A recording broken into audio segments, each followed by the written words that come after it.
الله الرحمن الرحيم.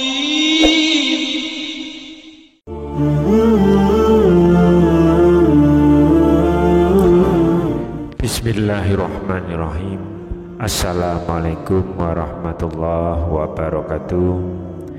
Alhamdulillahirabbil alamin. Wassalatu wassalamu ala asrofil anbiya'i wal mursalin, nabiyina wa habibina Muhammadin wa ala alihi wa sahbihi ajmain wa man tabi'ahum bi ihsanin ila yaumiddin. Allahumma sholli ala sayyidina Muhammad wa ala ali sayyidina Muhammad. Harapan dan doa saya semoga saudaraku semuanya selalu diberikan kesehatan, dilapangkan rezekinya, diampuni dosa-dosanya, dipanjangkan umurnya, dan semoga kita tidak mati kecuali mati dengan beriman dalam Islam. Dan sempatkanlah menuliskan sholawat di kolom komentar. Insya Allah bisa menjadi bukti cinta kita kepada Rasulullah Muhammad sallallahu alaihi wasallam. Semoga syafaat beliau bisa kita peroleh di akhirat kelak. Amin ya rabbal alamin. Sahabat beriman yang dirahmati Allah, istighfar adalah salah satu zikir untuk memohon ampunan kepada Allah Subhanahu wa ta'ala.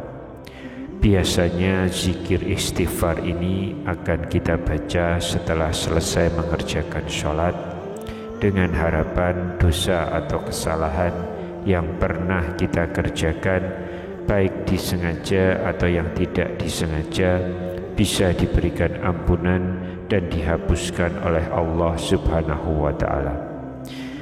Tidak mengherankan lagi bahwa banyak keajaiban yang pernah dialami oleh sebagian dari kaum muslim yang sering membaca zikir ini secara rutin.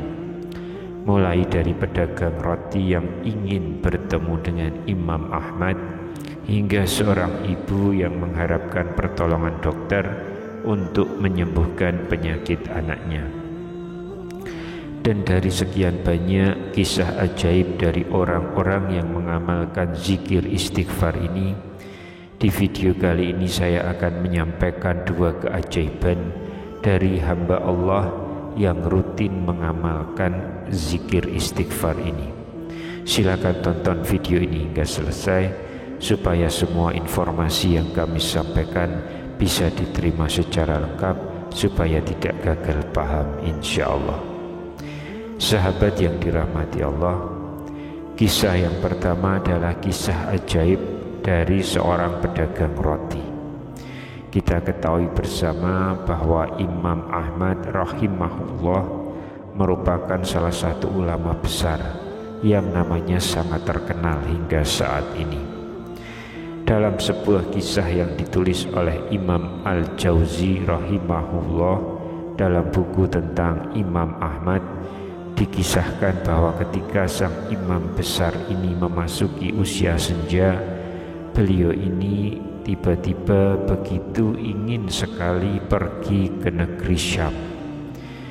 Namun yang aneh, Imam Ahmad sama sekali tidak memiliki tujuan yang jelas mengapa ia harus pergi ke negeri Syam, padahal ia harus menempuh perjalanan yang sangat jauh dari kediaman beliau di Baghdad untuk menuju ke negeri Syam.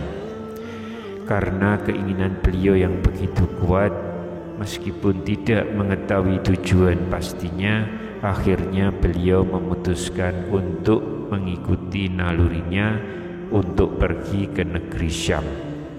Sesampainya di negeri Syam, Imam Ahmad pun berhenti untuk menunaikan sholat zuhur. Tidak ada yang mengenali beliau pada masa itu. Seusai beliau sholat zuhur, beliau kemudian menunggu di masjid hingga menjelang sholat asar. Setelah selesai sholat asar, sang imam melanjutkan membaca Al-Quran untuk menunggu datangnya waktu maghrib dan langsung menuju isya. Setelah Isya, karena malam semakin larut dan beliau tidak tahu tujuan pasti kenapa pergi ke negeri Syam tersebut, akhirnya Imam Ahmad memutuskan untuk beristirahat dan ingin tidur di masjid tersebut. Namun sayangnya sang penjaga masjid tidak mengizinkan beliau untuk tidur di masjid. Sang penjaga masjid berkata, "Wahai Syekh, Anda tidak boleh tidur di sini. Ini peraturan masjid, jadi silahkan pergi." Namun Imam Ahmad berusaha menolak pergi dengan mengatakan, "Saya musafir, saya ingin beristirahat di sini." Sang penjaga masjid tetap menolak dan memintanya untuk keluar karena masjid akan segera dikunci. Kemudian Imam Ahmad pun berjalan keluar masjid. Setelah penjaga masjid itu pergi, Imam Ahmad pun kembali beristirahat di pelataran masjid. Tapi sayangnya sang penjaga masjid kembali datang dan lagi-lagi mengusir sang imam hingga mendorong beliau menuju ke jalanan. Ternyata di seberang masjid ada tukang roti yang melihat kejadian tersebut. Kemudian tukang roti itu pun memanggil Imam Ahmad. "Hai Syekh, kemarilah beristirahat di tokoku." Imam Ahmad pun masuk ke toko roti tersebut. Penjual roti itu berkata, "Rumahku tidak jauh dari sini. Ini toko rotiku. Di belakang sana ada ruangan untuk beristirahat. Beristirahatlah malam ini dan besok pagi engkau bisa melanjutkan perjalanan lagi." Setelah masuk ke dalam toko, Imam Ahmad kemudian memperhatikan aktivitas sang penjual roti. Dan disitulah ada satu hal yang paling menarik perhatian beliau dari lelaki si tukang roti ini, yaitu ucapan zikir dan istighfar yang terus dilantunkan dari mulut si tukang roti ini tanpa putus dari sejak awal ia mulai mengerjakan adonan rotinya. Imam Ahmad yang kagu melihatnya lalu bertanya, "Sejak kapan Anda selalu beristighfar tanpa henti seperti ini?" Ia menjawab, "Sejak lama sekali. Ini sudah menjadi kebiasaan rutin saya hampir di segala kondisi." Lalu Imam Ahmad bertanya lagi, "Lantas apa hasilnya?" Sang tukang roti pun menjawab, "Ya, Allah mengabulkan semua permintaanku." Imam Ahmad pun bertanya lagi, "Lalu apa permintaanmu yang belum dikabulkan oleh Allah?" Tukang roti yang soleh ini pun menjawab, "Sudah cukup lama saya selalu berdoa dan memohon kepada Allah untuk bisa dipertemukan dengan seorang ulama besar yang sangat saya cintai dan agungkan. Beliau itu adalah Imam Ahmad bin Hanbal." Allahu Akbar.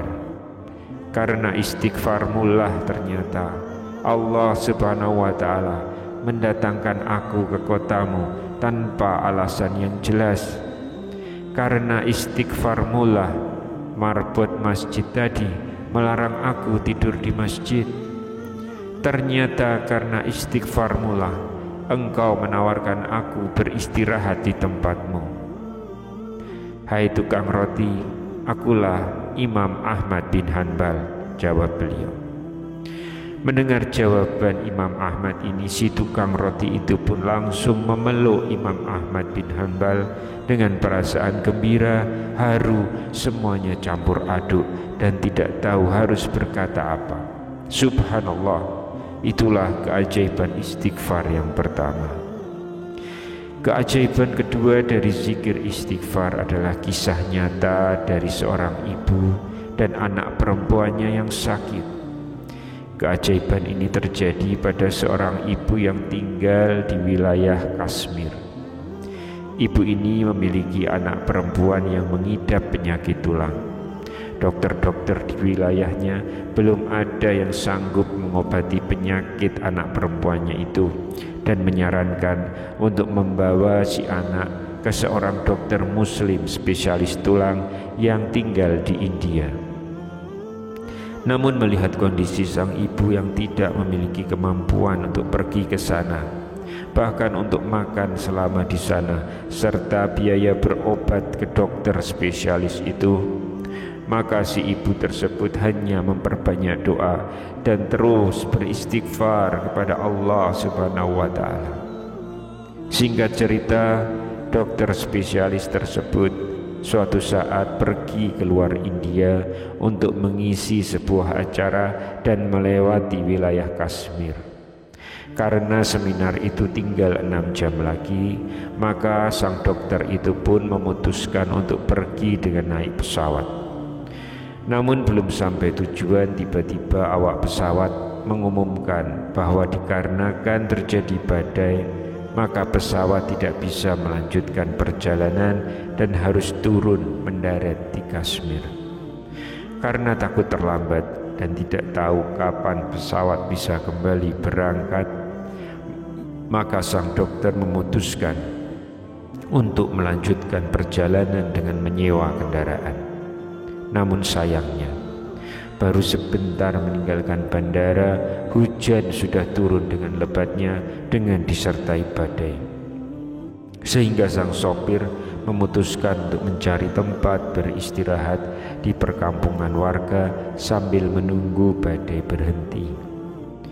Kemudian didatangilah rumah penduduk terdekat yang sudah nampak usang dengan bangunan yang sudah cukup tua.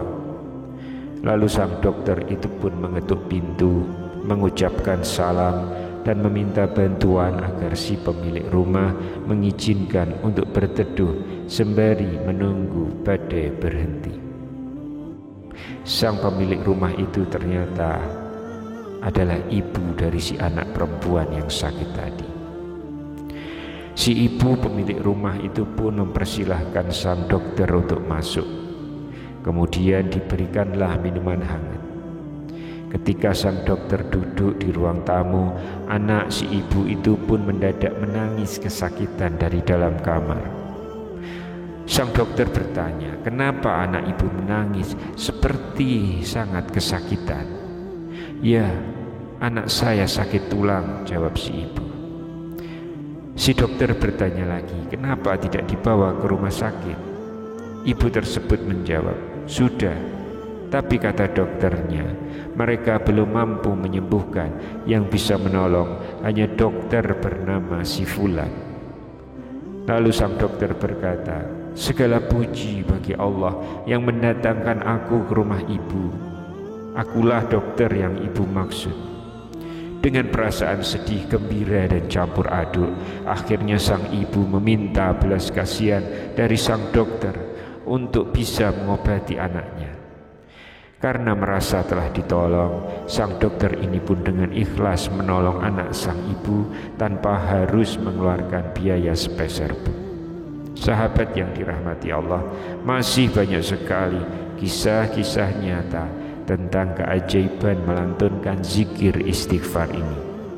Dan dengan dua kisah tadi, semoga semakin menambah keyakinan kita semua bahwa apa yang dirasa oleh kita bahwa kita tidak mampu, tapi ternyata semua itu sangat mudah sekali bagi Allah Subhanahu wa Ta'ala. Oleh karena itu, jangan pernah kita berputus asa dari rahmat Allah yang sangat luas dan besar kepada kita. Semoga Allah selalu memudahkan segala urusan kita di dunia dan di akhirat. Amin ya rabbal alamin. Wallahu a'lam bishawab. Subhanakallahumma wa bihamdika asyhadu alla ilaha illa anta astaghfiruka wa atubu ilaik. Demikian yang bisa saya bagikan di kesempatan kali ini. Semoga pembahasan ini dapat memberikan manfaat untuk kita semua. Amin ya rabbal alamin. Wassalamualaikum warahmatullahi wabarakatuh.